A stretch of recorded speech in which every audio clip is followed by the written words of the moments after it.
All right, well, welcome back, drivers. This is James Lamb. This is Inside Trucking, episode 12. Today's Sunday, November 9th, 2025, and I have some breaking news for you. That just came down the pike as of Friday afternoon, November 7th.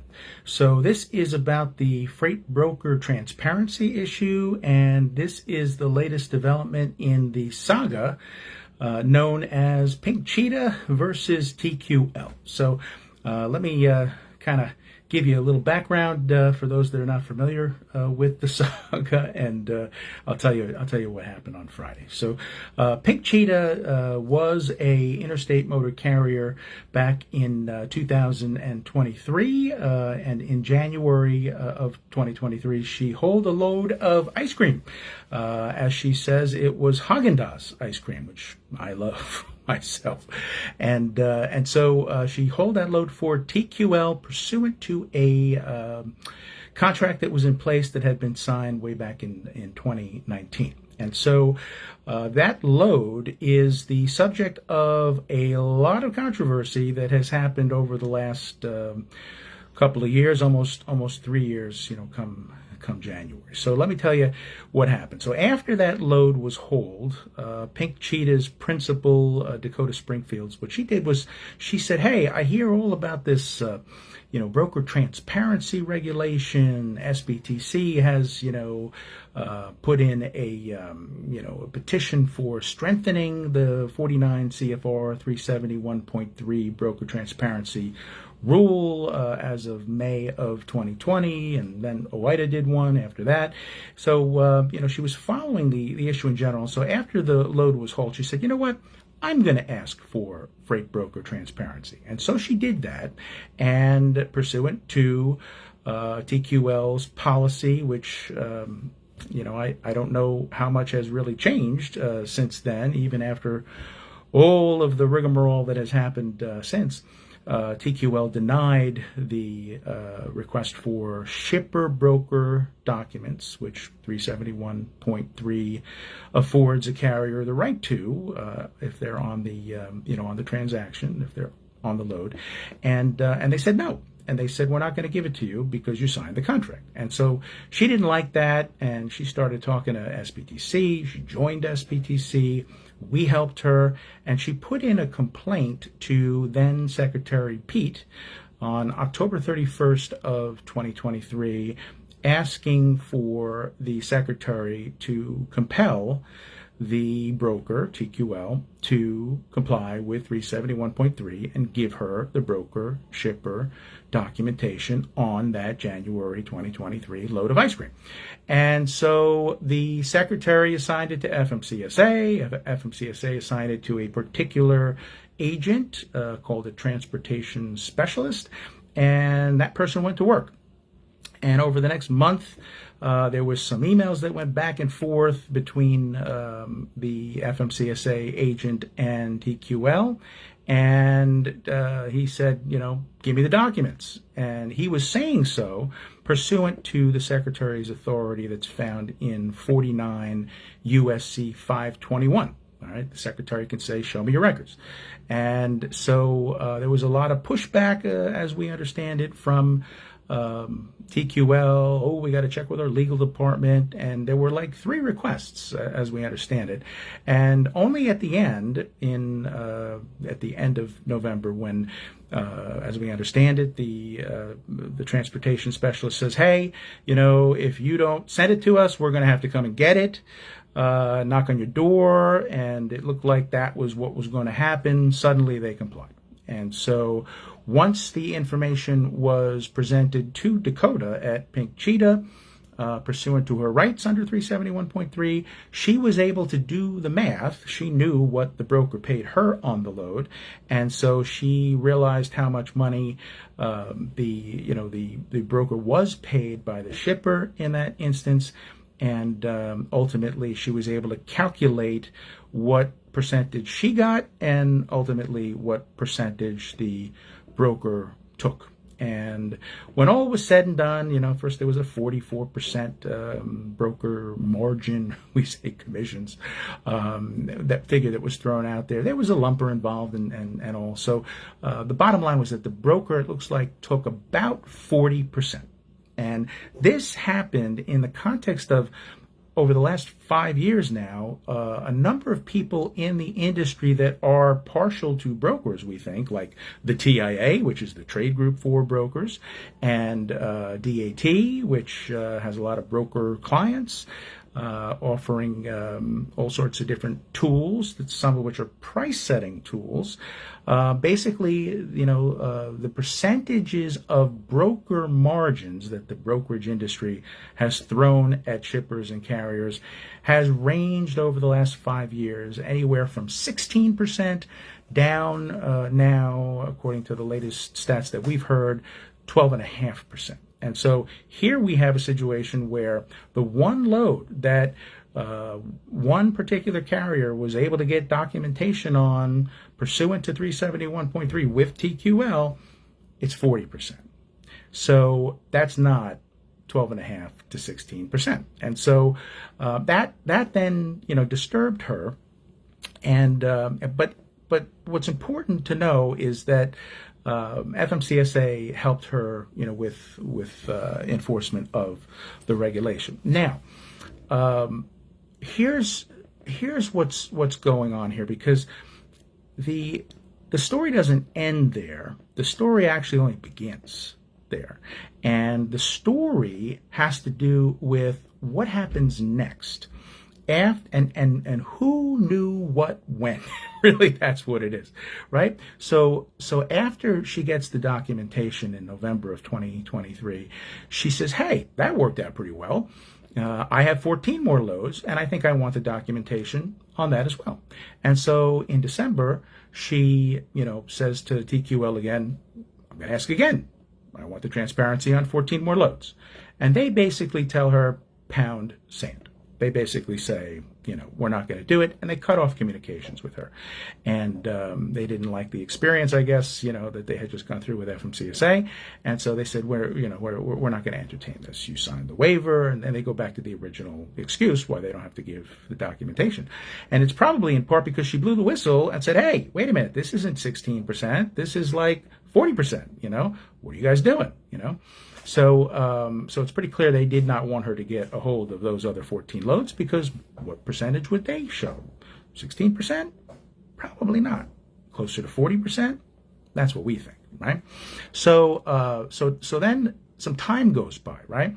And so now it's 2024, and Dakota puts in a Freedom of Information request for all documents pertaining to that investigation.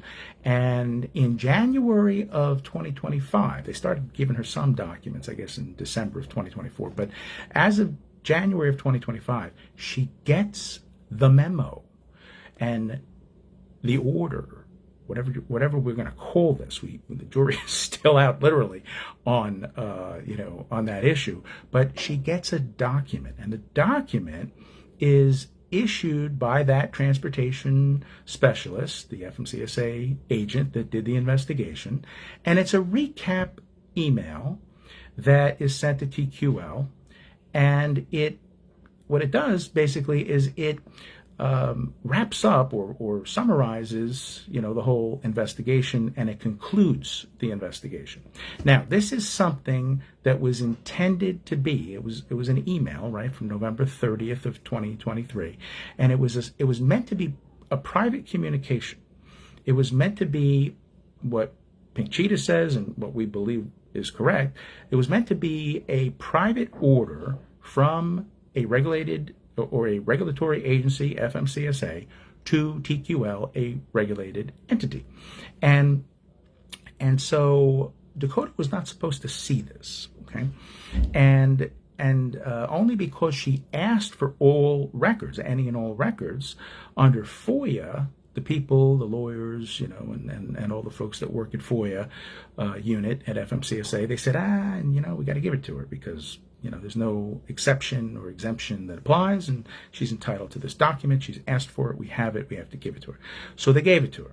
And what it turns out this document is it's a directive, instructions. I mean, there's a lot of words that you can use here. And I just posted on Friday night a article, and it's on LinkedIn, and it's called "If It Looks Like an Order and It Reads Like an Order, It's an Order."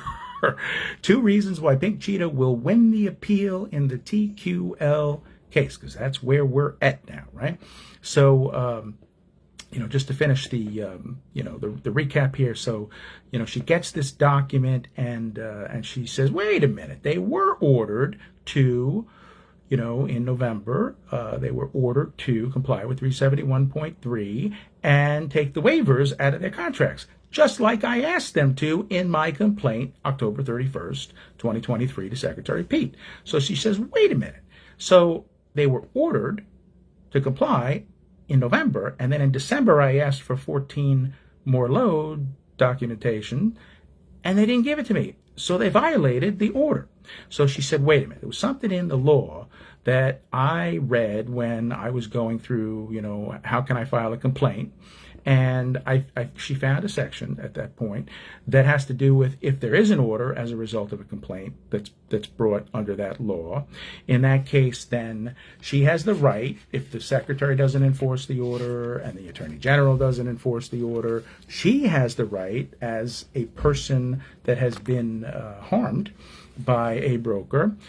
She has the right to enforce a secretary order herself as a private cause of action. So that's what she does in February. She files a lawsuit, and the lawsuit, moves forward up until the point where TQL, goes and puts in a motion to dismiss, and the court does dismiss in September of 2025, and then she immediately notices that she's going to appeal. And yesterday, or I should say Friday, she made her petition or motion for a summary reversal, as it's called at the Court of Appeals. It's kind of like a summary judgment in a regular court, right? And so that's the big news, that on Friday she filed that motion. And now TQL has to respond to that motion, and we're going to see, what happens next. So, as I was writing my article and I was thinking about this news that came down, and I read the actual motion that was released through Pacer on Friday, I started to think, I started to get like as I say in the article, a Star Wars vibe here, right? And really we would call it broker wars, right, in our industry. And so I was saying, this all started with the lawsuit in February, right?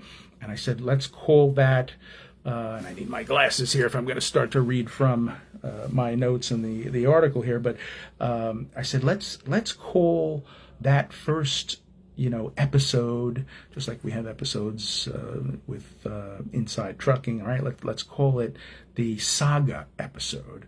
Episode 4, right? Star Wars, as we all know, started with episode 4, so why not, right? So episode 4, was the filing of the lawsuit in February of 2025, and we'll call that Cheetah's New Hope, right? That sounds pretty good. Sound familiar? Of course it does, right? And then the motion to dismiss, right? That's episode 5. And we'll call that TQL Strikes Back, right? You see where I'm going with this, right? You know what reference that is, right? And now, here she is again. And it's now episode 6, right? So the first 3 movies from Star Wars, episode 4, 5, 6. And here we are, right? Episode 6 is now this act that she took on Friday, the motion to get the U.S. Court of Appeals to grant a summary reversal, and we'll call that episode 6, Return of the Cheetah, right? So we're having some fun, with this. So here's what is in the motion, and here's why I think she's going to win, if not on the summary reversal, motion after trial. After the Court of Appeals is fully briefed and after there's oral argument, one way or another, she's going to win. And here's why. So there's 2 issues, right, that have been raised in this this motion. And basically, the first issue is the question, is the November 30th, 2023 notice transmitted by FMCSA via email an order subject to enforcement under the private cause of action, which is 49 USC 14704? If so, there is a claim under the statute's private right of action, and the judge made a mistake, right? We call that the judge erred, right? And so we think it is an order, and Pink Cheetah thinks it's an order. Her attorney, Lauren Sochi, thinks it's an order, and we agree. And if it is an order, then the dismissal was improper because the dismissal basically was a judgment that said that there is no claim. Failure to state a claim is the common reason to motion for dismissal, and so that's what happened essentially here. And ultimately, the judge sided with TQL back in September, the trial judge, district court. And so if it was an order, then there was a claim, and the dismissal was a mistake. And that's where she's going with that. The second point is, does this November 30th, 2023 email constitute, quote, final agency action, end quote, on FMCSA's investigation into Pink Cheetah's complaint, right? Now, Pink Cheetah raised the following point with respect to issue number 1 before the trial judge as well as now the Court of Appeals. And she basically says, listen, if there's ever any question about what an order is, the law requires that lawyers and judges and appeals judges, everybody is supposed to look at the definition of order that Congress and the President have put together and put into law, federal law, in the form of a special section of law that governs administrative activities and is basically the essence of administrative law, and it's called the Administrative Procedure Act. And that part of the U.S. Code can be found in Title V U.S. Code, Section 551, and subparagraph 6 under that section, which is the definitions section, describes exactly what an order is. And so Pink Cheetah told the trial judge this. She's telling now the Court of Appeals that the Administrative Procedure Act declares that an order is, or an order means, under paragraph 6 or subparagraph 6, the whole or a part of a final disposition, whether affirmative, negative, injunctive, or declaratory in form of an agency in a matter other than rulemaking, but including licensing. So, in other words, there are rules and there are orders, right? And they're distinctly separate. That's basically what this definition tells us. And so what Pink Cheetah is saying is, look, even though I didn't know it at the time because it was hidden from me and I only found out about it a year later, more than a year later, the November 30th, 2023 private communication between the FMCSA as the regulator and the TQL brokerage as the regulated entity, that was an end of notice, or I should say an end of investigation notice, right? And it came after the agency representative had already compelled compliance and forced TQL to produce the records on that load of ice cream for Dakota. First FMCSA got it, then they gave it, to Dakota. And that type of language, right? Compelled compliance, that happens under this complaint statute that gives her the right to complain only after a violation has been found. So when they're compelling compliance, whether they issue a notice of violation or not, whether they talk about a violation or not, whether they accuse TQL of a violation or not. The bottom line is that there is a violation. That's the premise. But not for a violation, there would be nothing for us to do, right? So the law basically says that someone can complain, and then the FMCSA, as the agent of the secretary, then has to decide, is this worthy of our resources? Should we open an investigation? And they did. And then the next question is, once we investigate this, did the party that's the subject of the investigation, the regulated entity, in this case TQL, did they commit the violation that's alleged, like not comply with 371.3? And so the premise here is they did. And then the law does something very special. It not only authorizes the secretary to act, but it requires the secretary to act. There's a duty that's built in, and there's the word shall in the statute. Shall is directive, right? It says no discretion. Once you decide to do the investigation, you find a violation, now you shall compel compliance. And so that's how this went down. And so, that statute, let's read it, right? This is 49 U.S. Code 14701, right? B, paragraph B, gives her the right to complain, and then A tells the secretary how he has to conduct this investigation. So subparagraph A, investigations. The secretary or the board, and that refers to the Surface Transportation Board, which is not applicable, as applicable, may begin an investigation under this part of the secretary's own initiative or on complaint. So in this instance, it was on complaint. Dakota's Pink Cheetah complaint, right? And the word there is may begin, right? So that's discretionary. They can say, yeah, we're going to do an investigation. Nah, we're not, right? But they said yes, they're going to. So they did. If the secretary finds that a carrier or broker is violating this part, the secretary, as applicable, shall take appropriate action to compel compliance with this part. So there it is, right? And if we look at that November 30th, 2023 order, it clearly contains instructional language that cannot be reasonably construed as workaday advice or mere guidance, as the district court concluded. Rather, it noticed TQL that its contractual waiver of 49 CFR 371.3 had been disallowed. Now, it doesn't say the word disallowed, but it's inferred because they're telling them to take it out, right? So therefore, it's disallowed, and that it had to be removed. It also ordered TQL to comply with 371.3 moving forward, right?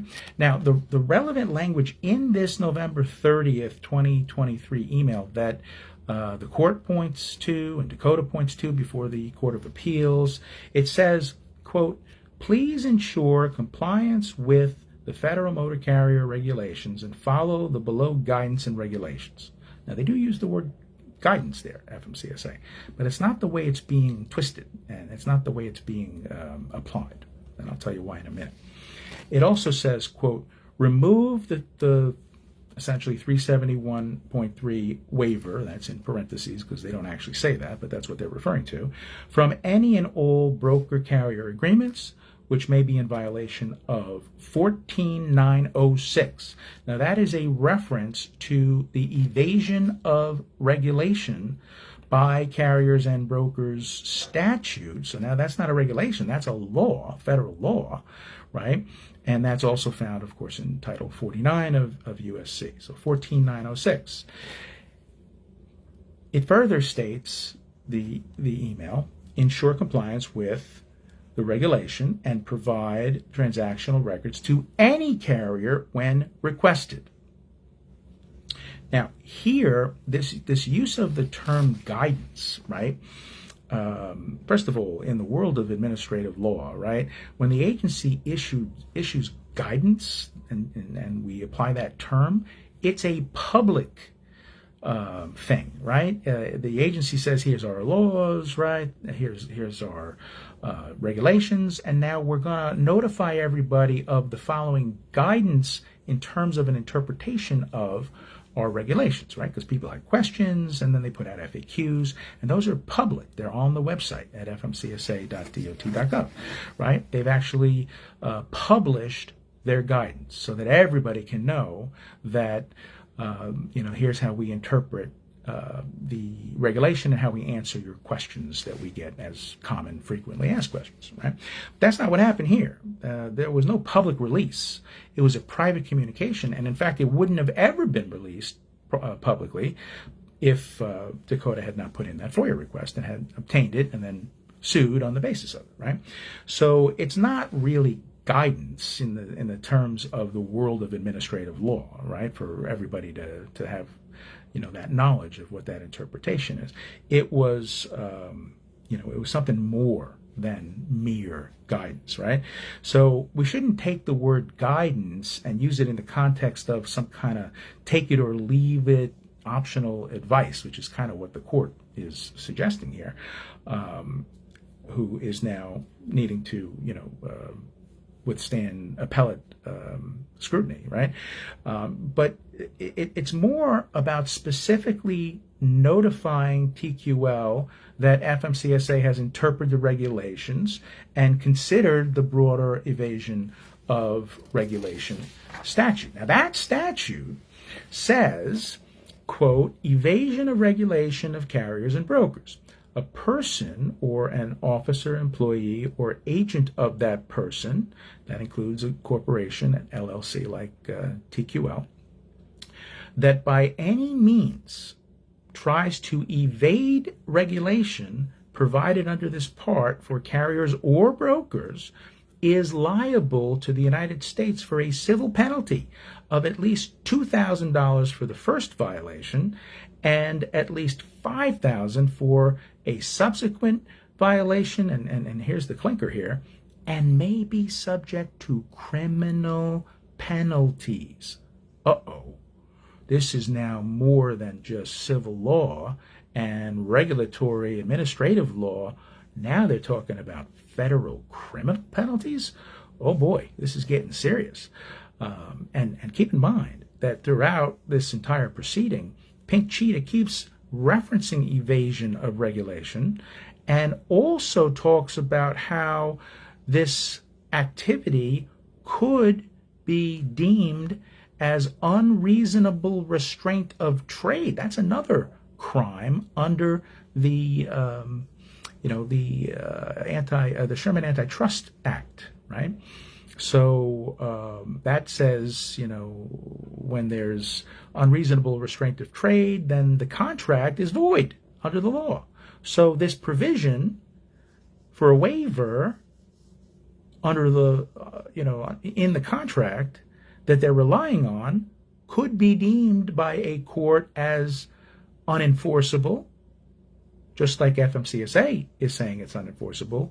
A federal court could say it's unenforceable, and that could be either in a civil case or a criminal case, right? Brought by the Department of Justice Antitrust Division. Oh boy, this is getting interesting now, right?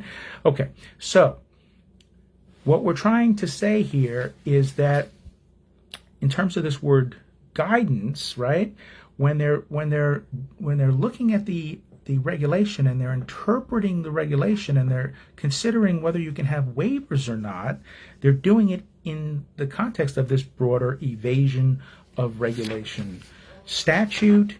And so that email basically says that they've determined that waivers of 371 in contracts to circumvent regulations are disallowed.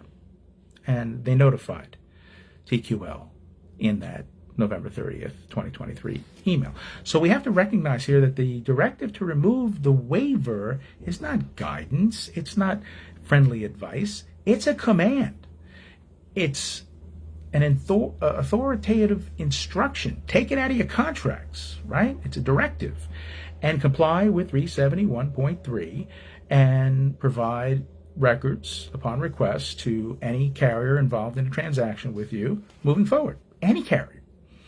Now, when we look at this November 30th notice, email, order, directive, whatever we're going to call it, we have to view it in the context of how the investigator received the complaint and what was in the complaint. And basically what Pink Cheetah had asked FMCSA to do in the complaint, namely compel compliance and give me the broker shipper records on that load of ice cream, turn it over to FMCSA, turn it over to me, and issue an order telling them to remove the waiver from their contracts and comply with 371.3 moving forward for all carriers. She asked for that. She specifically asked for those three things, right? Give me the records on my load, make them take the waiver out, make them comply moving forward for all carriers, and give the records to everybody. And that's exactly what the FMCSA agent did. So we have to look at it as she asked for an order, and what she got, which is exactly what she asked for, must be that order that she asked for, right?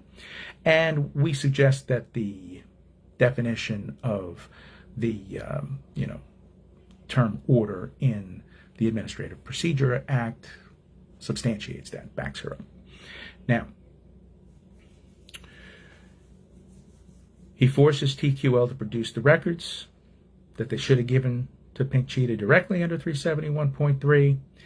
That was the first order. So there's two orders involved in this investigation. And that is what I call the backward-looking order. It's something that was already said and done, right? And it's not requiring that they do something moving forward or not do something moving forward. We'll get to that, right? So when she asks for an order concerning the waivers and future carrier requests for records under 371.3, that FMCSA agent issued the exact order she requested in a second order. And that's the November 30th, 2023 email. And that's between regulator and regulated entity, right? That forward-looking November 30th order has to be reconciled against that APA definition, right? Again, an order means the whole or a part of a final disposition, whether affirmative, negative, injunctive, or declaratory in form of an agency in a matter other than rulemaking, but including licensing, okay? This is not rulemaking, right? And so we have to conclude here, a reasonable person would conclude, that that November 30th, 2023 second forward-looking order that wraps up, this complaint is part of the final disposition. That first order to give the records on the load of ice cream, right, that was also part, and this is the second part. This is part of the final disposition of the Pink Cheetah complaint. And it is declaratory in form. It declares brokers do not have the right to circumvent regulations, take your waiver out of your contracts, and carriers do have the right to brokers' transactional broker shipper records. Comply moving forward, right, with respect to all carriers' requests, right? So the notice therefore meets the definition of an order that Congress enacted in the Administrative Procedure Act, and so the communication is in fact an order as a matter of administrative law. The judge used a different definition for order, even though Pink Cheetah had told her the definition. And Judge Sparkle, what she said was, here's the definition, and she referred to a standard dictionary definition instead of the legal, authoritative definition that Congress directed everybody in the world of administrative law, including judges, to use, right? And so therefore she erred in the dismissal order, and she erred in her corresponding memorandum of decision. The whole thing is just, she didn't connect the dots right. She missed the real definition of order. Now, the second issue has to do with two things. Case law, so cases that are involving this particular issue, and the issue of final agency action, right? And so the judge kind of talks a little bit about that in the decision. In terms of a DC Circuit case, it's called Rhea Lana, I think is how you pronounce that. And so, that's the basis for the decision that it's not an order, right? But Pink Cheetah comes back, right? Return of the Cheetah. And she says the DC Circuit Court has long analyzed statutory provisions providing for judicial review of agency orders and has interpreted them in accordance with the APA legal definition of the term, codified at 5 U.S.C. 551, subparagraph 6, right? And so Pink Cheetah has a case, too, in the D.C. Circuit, and it's called Watts versus SEC. And she says the D.C. Circuit has interpreted order broadly to include any action capable of review on the basis of an administrative record, okay? But then Pink Cheetah introduces a case from the U.S. Supreme Court, right? Now that's going to get the attention of the U.S. Court of Appeals, right? Because ultimately they have to be held accountable to the Supreme Court.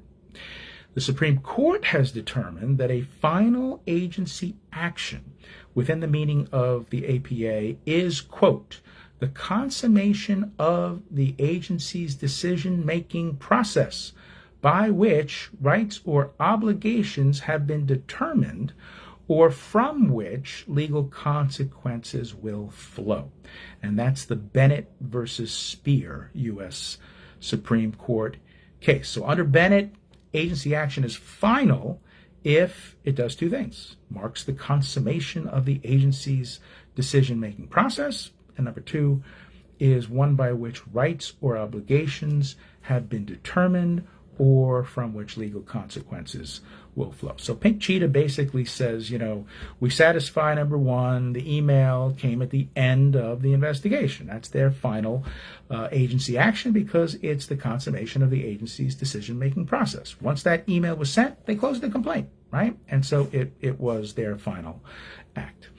And then number two, the case hinges on the issue of from which legal consequences will flow, right? And look, legal consequences did flow because they got sued in February. And now they're in the U.S. Court of Appeals. So those are legal consequences to the noncompliance that they did after they got the November 30th, 2023 order, right? So it's not only an order, it's a final agency action in that order, right? And, we just add to that, with respect to that second paragraph, that first prong of paragraph 2, one by which rights or obligations have been determined. Well, right there, it's a final agency action then because it was the end of the investigation and they basically said, look, we determined that you do not have the right to waive a regulation, our regulation, in terms of the FMCSA's regulation, and we're telling you to, moving forward, comply, right? Because we've determined rights and obligations. Carriers have a right to the record, and you have an obligation to furnish the record when it's requested. So clearly, the whole thing rests on, is it an order and is it final agency action? And we would suggest, that it is.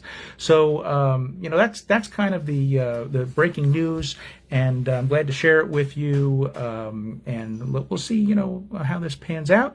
And ultimately, we think that whether it's as a result of a summary reversal or ultimately, after oral hearing, Pink Cheetah is going to win, right? So, in which case, then it'll get remanded back down to the district court, and then we will be in episode 1 of Broker Wars, and that is entitled The Broker Menace. So stay tuned.